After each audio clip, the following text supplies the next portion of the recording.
Vous organisez un mariage, un anniversaire, un baptême, un séminaire, un spectacle, un meeting politique ou tout autre événement, Guérit TV Monde vous propose un service de sonorisation professionnelle de meilleure qualité. Pour plus d'informations, contactez-nous au plus 229 91 19 10 10. Guérit TV Monde, le leader des Web TV.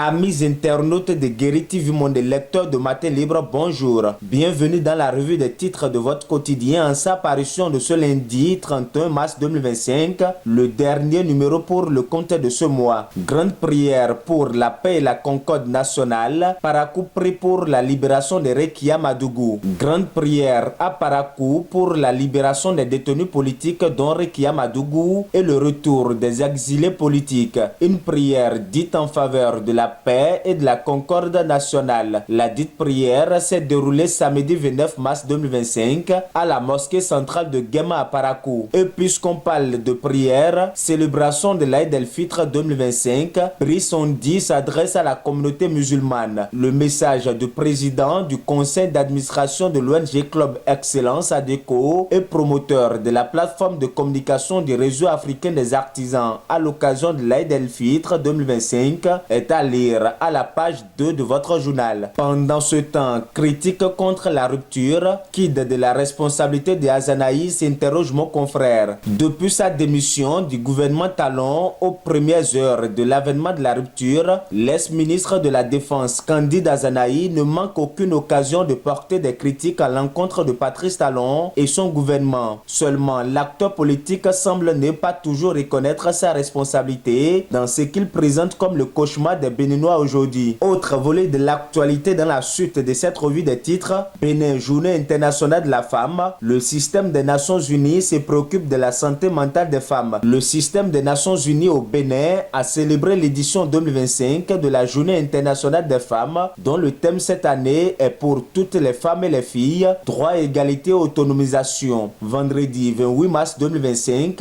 cette célébration organisée par le PNUD a permis de réfléchir sur la situation de la promotion de l'égalité des sexes et des droits du personnel féminin du système des Nations Unies au Bénin a été marquée d'une part par une marche du cœur dont le point de départ est le siège de l'Institut national de la femme en direction de la place de l'Amazone et d'autre part par des communications sur notamment les avancées dans la lutte contre les violences faites aux femmes et aux filles au Bénin, la santé mentale. Toujours dans le même registre, entretien avec Mylène Chaudaton, Joubier Bénin, un monde où les femmes sont respectées pour leurs compétences, déclare-t-elle, rapporté par mon confrère. La question des droits de la femme est aussi prépondérante dans les milieux bancaires. Directrice du contrôle interne chez Joubier Bénin, Mylène Chaudaton évoque dans cet entretien les aspects d'égalité des sexes, d'autonomisation et droits des femmes. Avec plus de 20 ans d'expérience dans le secteur bancaire, celle qui a développé une expertise approfondie en gestion et contrôle des opérations, partage son avis sur une thématique aussi actuelle que droit, égalité et autonomisation des femmes. À l'occasion de la célébration de la Journée internationale des droits des femmes, nous recueillons l'avis d'une professionnelle avertie du secteur bancaire. Amis internautes de Guérit TV Monde, lecteurs de Matin Libre, ainsi s'achève la revue des titres de votre quotidien. Merci de nous avoir suivis. À demain pour le premier numéro du mois d'avril.